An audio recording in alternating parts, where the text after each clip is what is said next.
الله وبركاته. نحمده ونستعينه ونستغفره ونؤمن به ونتوكل عليه ونعوذ بالله من شرور أنفسنا ومن سيئات أعمالنا من يهده الله فلا مضل له ومن يضلله فلا هادي له ونشهد أن لا إله إلا الله وحده لا شريك له ونشهد أن سيدنا ومولانا محمدا عبده ورسوله أرسله بالحق بشيرا ونذيرا وداعيا إلى الله بإذنه وسراجا منيرا أما بعد فأعوذ بالله من الشيطان الرجيم بسم الله الرحمن الرحيم إنا نحن نزلنا الذكر وإنا له لحافظون صدق الله العظيم. وعن علي رضي الله تعالى عنه أنه قال سمعت رسول الله صلى الله عليه وسلم على إنها ستكون فتن قلت وما المخرج منها يا رسول الله؟ قال كتاب الله فيه نبأ ما قبلكم وخبر ما بعدكم وحكم ما بينكم وهو الفصل ليس بالهزل من تركه من جبار قسمه الله ومن ابتغى الهدى في غيره أضله الله وهو حبل الله المتين وهو الصراط المستقيم وهو الذكر الحكيم وهو الذي لا يزيغ به الأهواء ولا تلتبس به الألسنة ولا يشبع منه العلماء ولا يخلق عن كثرة الرد أو كما قال عليه الصلاة والسلام. معزز علماء گرامی قدر، حضرات سامعین کرام، عزیز بچوں و بچیوں اور خواتین اسلام، اللہ رب العزت کا بڑا شکر و احسان ہے کہ اس نے ہمیں اس طرح کی مبارک اور بابرکت مجلس میں شرکت کی سعادت بخشی. اور جب ہمارے عزیز مفتی عبداللہ صاحب نے یہاں آنے کی دعوت دی تو اتنا بڑا تصور نہیں تھا کہ ماشاءاللہ اتنا اچھا انتظام اور اتنا مرتب انداز میں موصوف یہ پروگرام کرنے جا رہے ہیں. اللہ جزائے خیر دے، انہوں نے ہمیں یہاں بلایا اور آپ حضرات کے سامنے کچھ باتیں تو نہیں، جو سبق پڑھا ہے اس کا مذاکرہ کر لینے کا موقع عنایت کیا. اور اسی کے ساتھ ساتھ اسٹیج پر موجود ماشاءاللہ الحمدللہ اچھی خاصی تعداد میں علماء کرام یہاں شریک ہیں. یہ ان کی علماء کرام سے محبت اور علماء کرام کی ان سے محبت کی دلیل ہے. اللہ ہمارے تمام معزز علماء کرام کو بھی بہت بہت نوازے اور ان کو جزائے خیر عطا فرمائے. میرے دوستوں بزرگوں، باتیں جو جس مقصد کے تحت جلسہ یا اجلاس یا اس طرح کی مبارک مجلس منعقد کی جاتی ہے، اس کا مقصد یہ ہوتا ہے کہ علماء کرام کس محنت و مشقت کے ساتھ یہ دینی خدمات انجام دے رہے ہیں، بچوں کے والیوں کو اور دینی بھائیوں کو ایک موقع مل جائے کہ وہ ان کی کارکردگی کو، ان کی محنتوں کو اور خدمت قرآن کے سلسلے میں ان کی کاوشوں کو دیکھیں.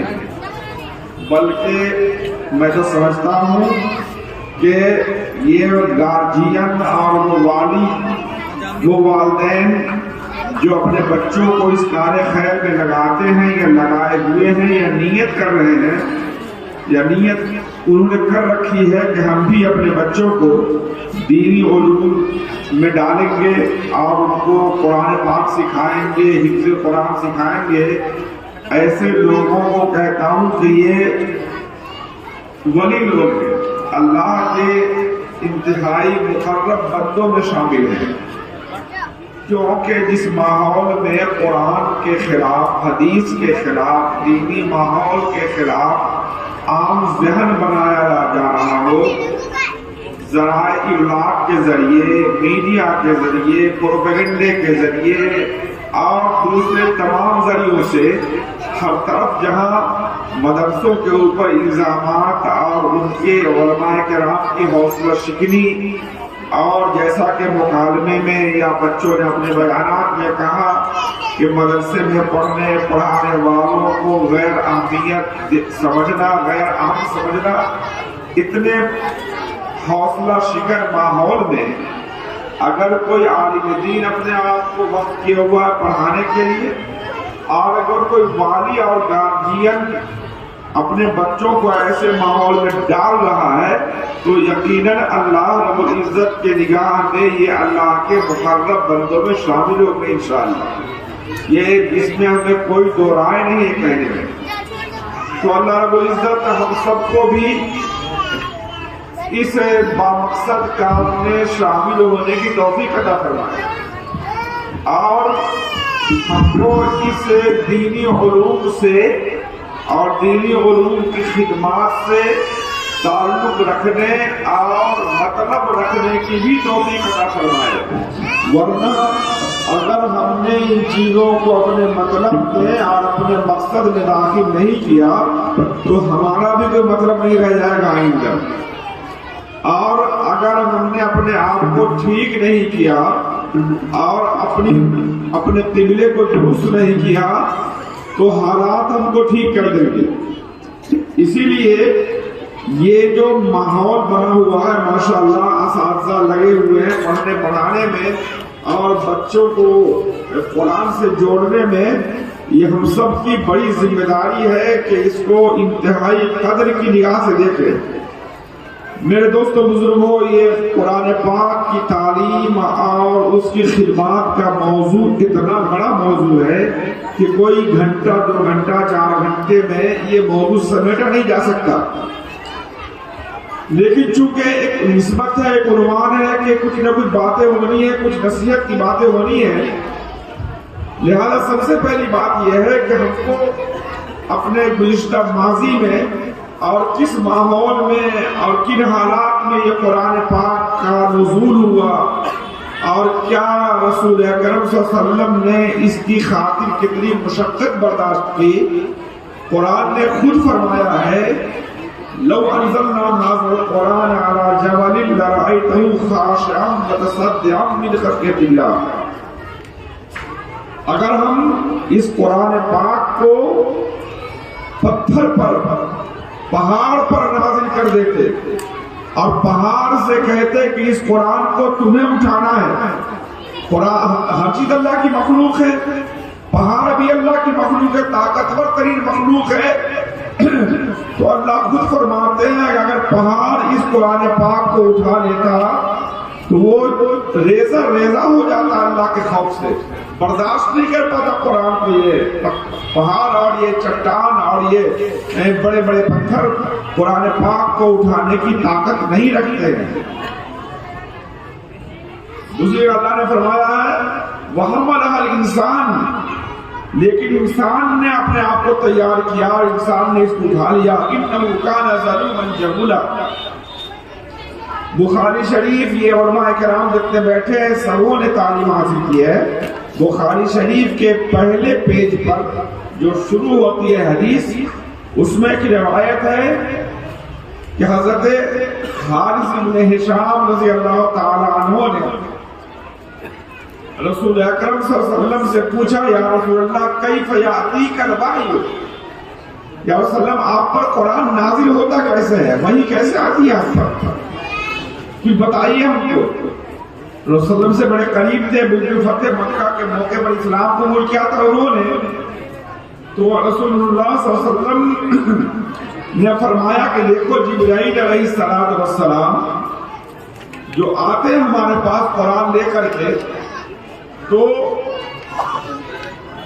کبھی ہمارے کان میں گھنٹی کی آواز آتی ہے، کبھی شہد کی مکھی کی آواز آتی رہتی ہے، بھنبھناہٹ کی، تو میں سمجھ لیتا ہوں کہ جبرائیل علیہ السلام آ گئے ہیں اور نگاہوں سے اوجھل رہتے ہیں.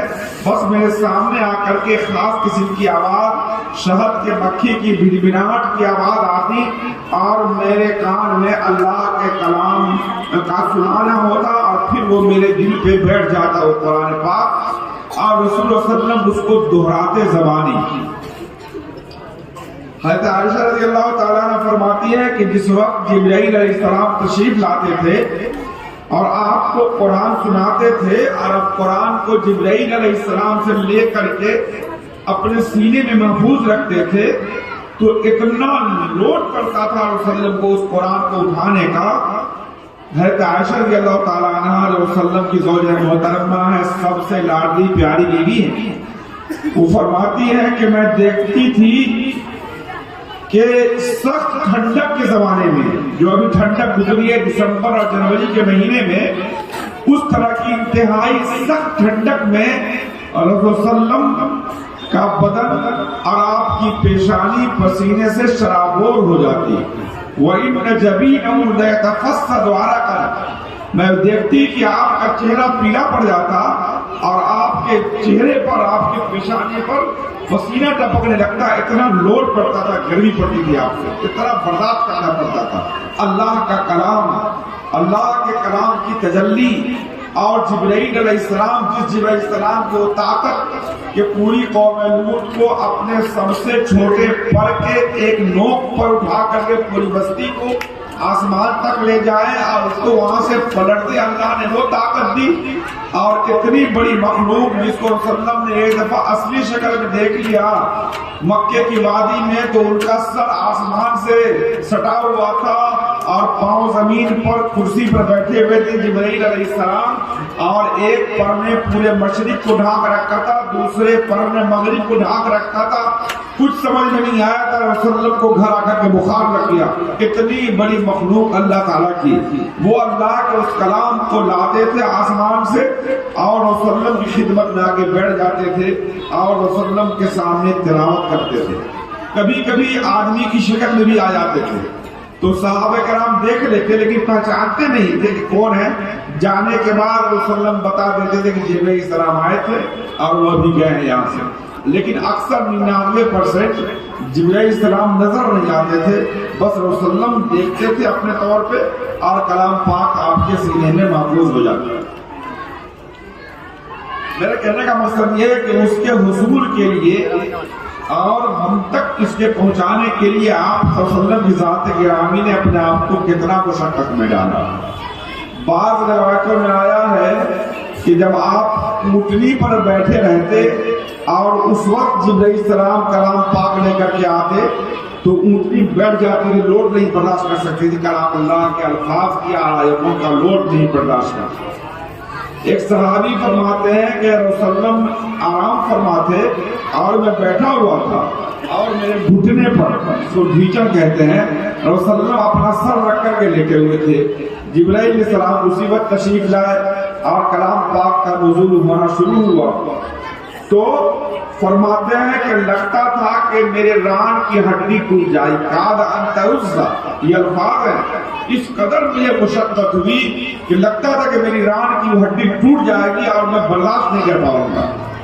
یہ واقعات میرے دوستوں بزرگوں بتاتے ہیں کہ جس کلام پاک کو ان بچوں نے بھی حفظ کیا، چھوٹے بچے حفظ کر لیتے ہیں، یاد کر لیتے ہیں، نازلہ پڑھ لیتے ہیں، یہ اللہ کا لاکھ لاکھ کرم ہے. رسول اللہ نے ساری امت کی طرف سے وہ لوڈ، وہ مشقت برداشت کر لیا اپنے جسم پر اور اس کو جھیل لیا. تو اللہ نے فرمایا وَلَقَدْ يَسَّرْنَا الْقُرْآنَ لِلذِّكْرِ، ہم نے قرآن کو یاد کرنے کے لیے آسان بنا دیا. کبھی رسول اللہ کو اتنی گھبراہٹ ہو جاتی تھی کہ گھبراتے تھے کہ کہیں یہ آیت جو نازل ہوئی ہے اور یہ آیت کہیں ہمارے سے چوک ہو جائے، ہم کو یاد نہ ہو سکے اور جبرائیل علیہ السلام چلے جائیں یہاں سے. تو کوئی مدرسہ تو ہے نہیں کہ جا کے مولوی صاحب سے پوچھ لیں گے ہم، یا کوئی کتاب تو چھپی نہیں تھی قرآن پاک کی کہ وہاں جا کے یاد کر لیں گے. وہ تو جبرائیل علیہ السلام آئے اور سنا کر کے گئے تو گئے. تو رسول اللہ صلی اللہ علیہ وسلم گھبراہٹ میں جلدی جلدی پڑھا کرتے تھے، اپنے ہونٹوں کو اور اپنی زبان کو تیزی سے دوڑاتے تھے تاکہ وہ ان کے جانے سے پہلے میں یاد کر لوں اور اپنے سینے میں محفوظ کر لوں۔ اللہ تعالیٰ کو رسول اللہ صلی اللہ علیہ وسلم کی ذات پر رحم آیا اور کہا کہ اے میرے پیارے نبی صلی اللہ علیہ وسلم، قرآن پاک میں آیت موجود ہے، لا تحرک بہ لسانک لتعجل بہ، اے محمد صلی اللہ علیہ وسلم آپ قرآن پاک کو یاد کرنے کے لیے جلدی بازی مت کیجیے، آپ اپنا کام کریں، ان علینا جمعہ وقرآنہ، میرے اوپر ہے کہ میں قرآن کو آپ کے سینے میں محفوظ کر دوں گا اور آپ کو دوبارہ جاری پڑھا دوں گا، آپ کی زبان پہ آسانی سے ادا بھی کروا دوں گا۔ اس کے بعد رسول اللہ صلی اللہ علیہ وسلم اطمینان سے جبرائیل علیہ السلام کی آیتوں کو سنتے تھے اور پھر ان کے جانے کے بعد اطمینان سے پڑھتے تھے اور تلاوت کرتے تھے۔ اللہ رب العزت نے قرآن پاک کی حفاظت کا شروع ہی سے نظام بنا دیا تھا، چنانچہ رسول اللہ کے ارد گرد آج کل کوئی بڑا افسر ہوتا ہے، کوئی ادھیکاری ہوتا ہے تو دو چار آگے پیچھے تو رہتا ہی ہے، لیکن حضور اکرم صلی اللہ علیہ وسلم کی خدمت میں آپ کے جانثار صحابہ کرام ہر وقت موجود رہتے تھے۔ اس میں اسپیشل ترین صحابہ کرام تھے جن کو کاتبین وحی کہا جاتا ہے، وحی کے لکھنے والے، قرآن پاک کی آیتوں کو لکھنے والے۔ تو آپ صلی اللہ علیہ وسلم ایک تو یاد کر لیتے تھے، اس کو اپنے سینے میں یاد کر لیا اور فوراً بلا تاخیر صحابی جو موجود ہوتے ہیں، حضرت ابوبکر رضی اللہ عنہ ہوتے ہیں، حضرت عمر ہوتے ہیں، حضرت عثمان ہوتے ہیں، حضرت علی ہوتے ہیں، حضرت امیر معاویہ ہوتے ہیں، حضرت عبداللہ بن مسعود ہوتے ہیں، حضرت زید بن ثابت ہوتے، کئی صحابہ کرام کاتبین وحی تھے، ان کو فوراً کہتے ہیں کہ جلدی سے تم لاؤ اور اس آیت کو لکھو، لہذا صلی اللہ علیہ وسلم لکھوا دیتے تھے ان آیتوں کو۔ لکھتے کی چیز پر تھے، آج کا ترقی یافتہ زمانہ تھا نہیں کہ کاغذ اللہ کی دکان سے، اسٹیشنری کی دکان سے کاغذ خرید لیا اور اسٹائل لیا، کچھ نہیں۔ لہذا اس وقت صحابہ کرام جو لکھا کرتے تھے درخت کے پتوں پر لکھ دیا کرتے تھے، درخت کی چھال پر لکھ دیا کرتے تھے، پتھر جو چوڑے چوڑے ہوتے تھے جیسے ماربل ہوتا ہے، ٹائلس ہوتی ہے، اس طرح کا پتھر کا ٹکڑا مل جاتا اس پر لکھ دیا کرتے تھے۔ اونٹ کی ہڈیاں ہوتی تھی، اس کے سینے کی چوڑی چوڑی شانے کی، موڑے کی، اس پر لکھ لیا کرتے تھے۔ مٹی کے برتن کا ٹھیکڑا اس پر لکھ لیا کرتے تھے اور پھر اس کو تھیلے میں محفوظ کرنا، اس کو جمع کرنا، اس انداز سے کلام پاک کی حفاظت کی صحابہ کرام نے، اور پھر اس کو یاد کرنا، جس کو کہہ سکتے ہیں دماغ میں بھی محفوظ رکھنا، اور یہ پتھروں پر، لکڑیوں پر، درختوں کے چھال پر، جس کو سافٹ ویئر اور ہارڈ ویئر کہہ سکتے ہیں۔ سافٹ ویئر تو ان کا دماغ تھا اور ہارڈ ویئر یہ تمام کاغذات کی شکل میں چیزیں ہوتی تھی۔ اس طریقے سے ان کو محفوظ کیا گیا ہے کلام پاک کو۔ لیکن جب حفاظ کرام جب بڑی تعداد میں تیار ہو گئے، لیکن مختلف جنگوں کو شہید بھی ہوتے گئے، جنگ یمامہ میں تقریباً کئی ہزار صحابہ شہید ہو گئے، سب حافظ تھے، تو فکر ہوئی کہ نہیں کلام پاک کو، یہ جو نبی ہم پڑھتے ہیں کلام پاک اور جا کر کے دکان پر سے اس کا ہدیہ ادا کر کے لے آتے ہیں۔ رسول اللہ علیہ وسلم کے زمانے میں، صحابہ کے زمانے میں ایسی کوئی شکل نہیں تھی، جن کو یاد تھا وہ یاد ہے، بس وہی یاد کیے ہوئے یاد کرتے رہتے تھے کلام پاک کو۔ اور رسول اللہ علیہ وسلم خود حافظ قرآن تھے، چاروں خلفائے راشدین حافظ قرآن تھے، اکثر صحابہ کرام حافظ قرآن تھے، ان کا مشغلہ یہی تھا۔ اپنے تمام کاروبار کے ساتھ سب سے بڑا کام یہ تھا کہ پہلے قرآن پاک کو حفظ کریں۔ فرشتوں کے اندر اللہ نے قرآن پاک کے تلاوت کی، پڑھنے کی طاقت نہیں رکھی ہے، سوائے جبرائیل علیہ السلام۔ جتنے فرشتے ہیں ان تمام فرشتوں میں صرف جبرائیل علیہ السلام حافظ قرآن تھے اور وہی تلاوت کر سکتے تھے، کیونکہ انہی کو قرآن لانا تھا اللہ کے پاس سے۔ اللہ بتاتے تھے جبرائیل علیہ السلام کو اور جبرائیل علیہ السلام آ کر کے رسول اللہ کے سامنے پڑھتے تھے، تو صرف فرشتوں میں صرف جبرائیل علیہ السلام تلاوت کلام پاک کر سکتے تھے۔ اتنی بڑی تعداد فرشتوں کی اور اتنی عظیم مخلوق، لیکن اللہ نے قرآن پاک پڑھنے کے لیے ان کو نہیں چنا۔ اللہ تبارک تعالیٰ نے اس انسان کو اس کے لیے منتخب کیا۔ یہ انسان کی کرامت اور انسان کی عظمت کی بات کی میرے دوستوں، لیکن آج ہم اس کے ساتھ کیا کر رہے ہیں؟ ہمارا قرآن پاک کے ساتھ کیا برتاؤ ہے میرے دوستوں بزرگوں، وہ ہم آپ سے کہنے والے نہیں ہیں۔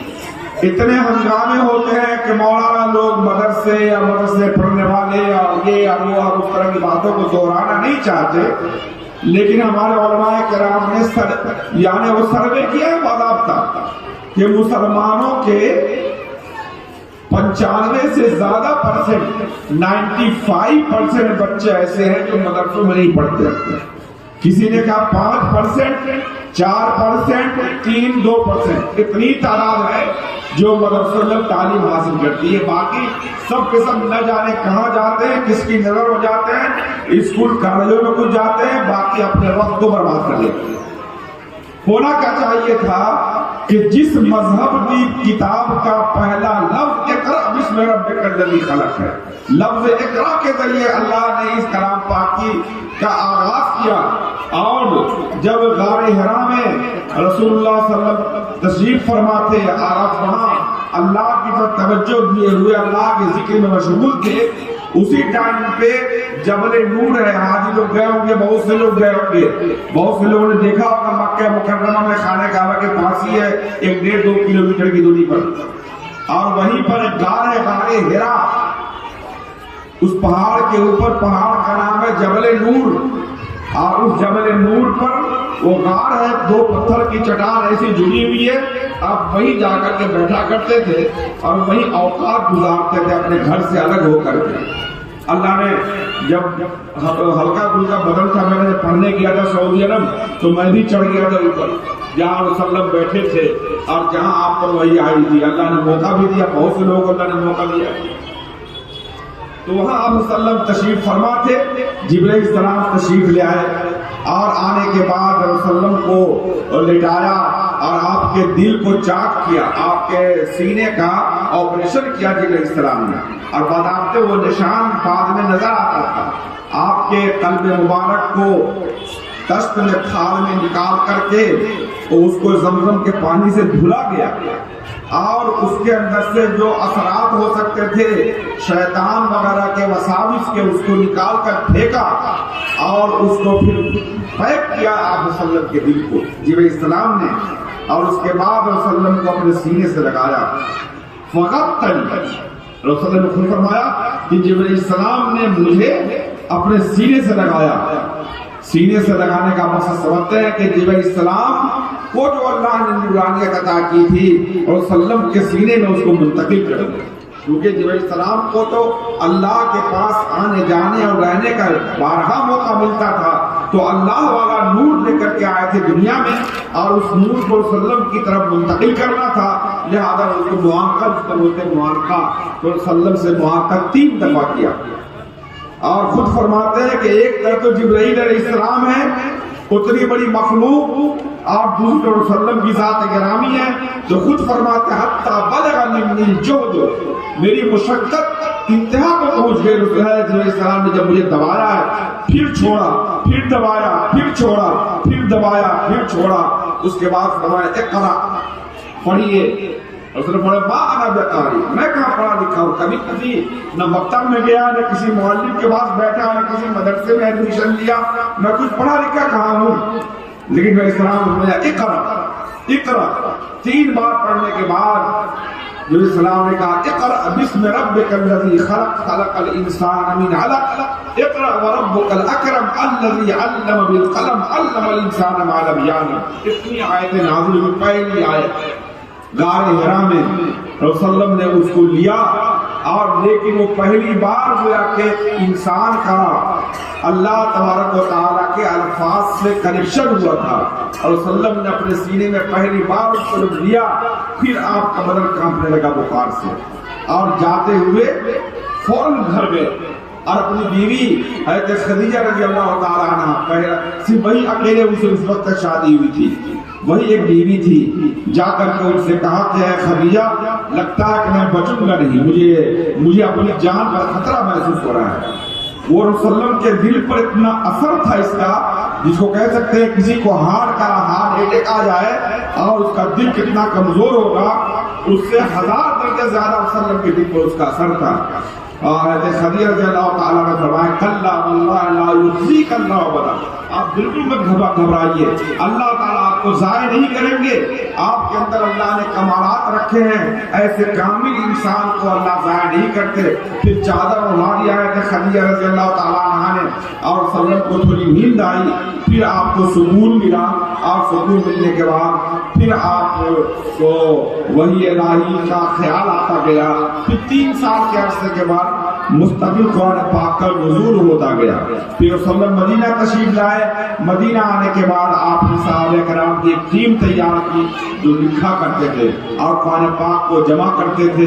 پھر حضرت ابوبکر صدیق رضی اللہ تعالیٰ عنہ کے زمانے خلافت میں حضرت زید بن ثابت رضی اللہ تعالیٰ عنہ کو جب کہا گیا کہ کلام پاک کو ایک جگہ کتاب کی شکل میں جمع کرنا ہے، حضرت زید رضی اللہ عنہ فرماتے ہیں کہ خدا کی قسم اگر حضرت ابوبکر مجھے کہتے کہ مدینے کے احد پہاڑ کو کاٹ کر کے دوسری جگہ منتقل کر دو، احد کا پہاڑ 7 کلومیٹر لمبا اور کتنا اونچا کتنا بڑا ہے، خود فرماتے ہیں کہ مجھے اگر یہ کہا جاتا کہ پہاڑ کو کاٹ کر کے ایک جگہ سے دوسری جگہ منتقل کرنا ہے، وہ یہ کام میرے لیے آسان تھا، اس کے مقابلے جو مجھے کہا گیا قرآن پاک کو تمام جگہوں سے لے کر کے، میں نے جیسا کہ شروع میں بتایا کہ کاغذ کے ٹکڑے بھی تھے اس زمانے میں، اس کے حساب سے پتھر کے ٹکڑے تھے، ہڈیاں تھی، مٹی کے برتن میں ٹھیکرے تھے، درخت کی چھال تھی، درخت کے پتے تھے، کپڑے تھے،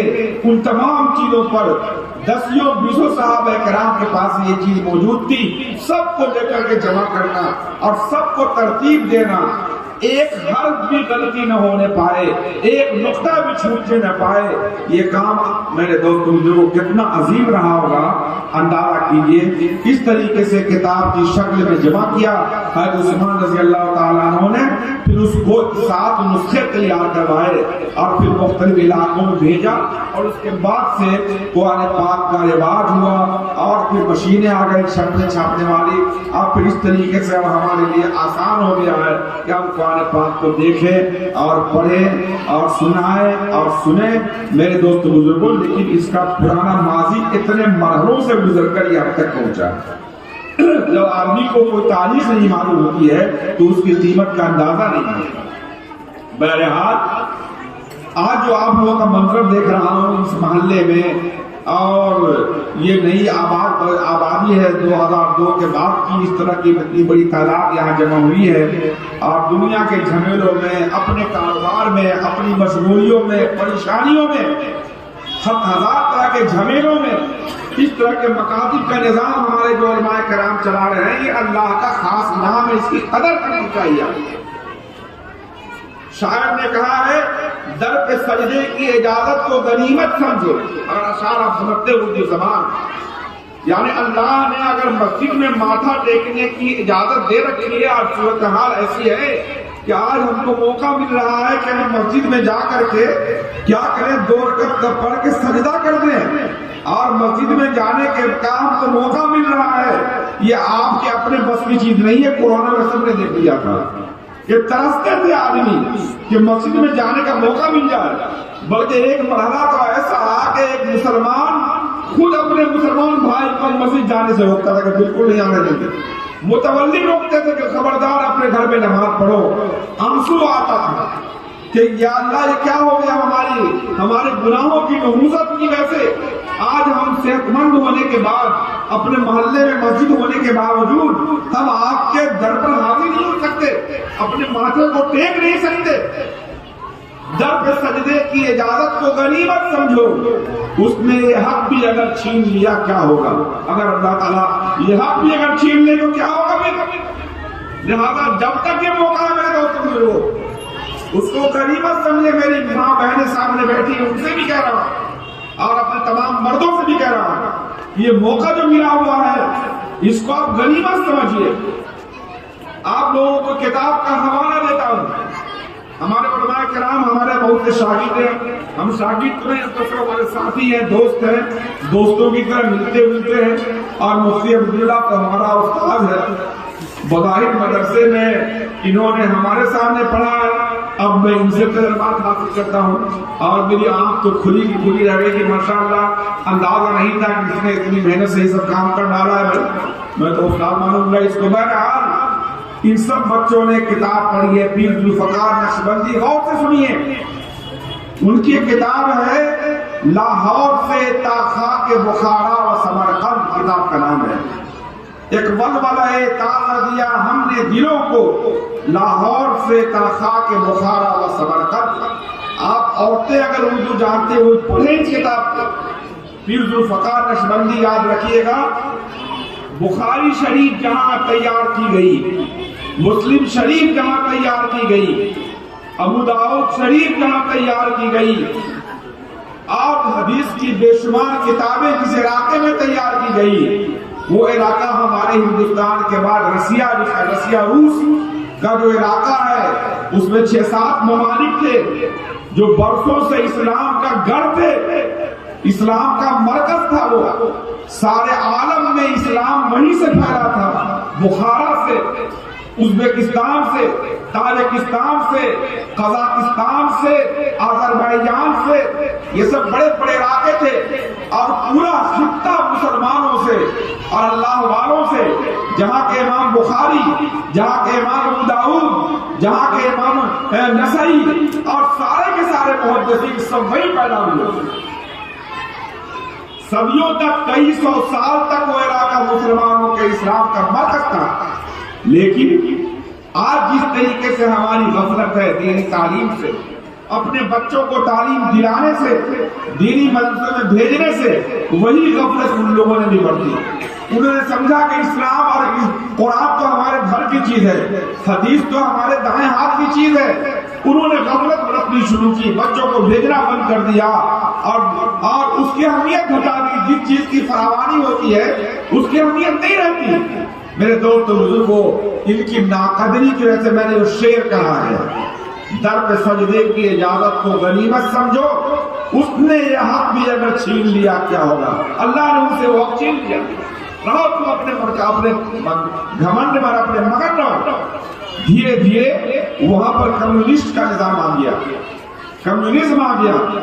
جو کمیونسٹ اور کمیونزم جس کا مقصد ہی تھا کہ خدا کا انکار کرنا ہے, وہ ناستک لوگ جو کسی خدا کے ماننے کے قائل نہیں تھے, انہوں نے آنے کے بعد جو مسلمانوں پر ناطقہ بند کیا, ان کی زندگی کو اجاڑ کر رکھ دیا ہے.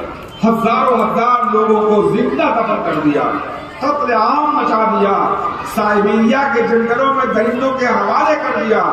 کچھ تو یہاں ہندوستان ہجرت کر کے آ گئے, میرے بالا صاحب سے بھی تو اس میں ان تمام اس نے اتنا ظلم ڈھایا ہے, A to Z تمام مسجدوں پہ تالے لگا دیے, اس میں جانوروں کو باندھنا شروع کیا, وہاں شراب کا کاروبار کیا.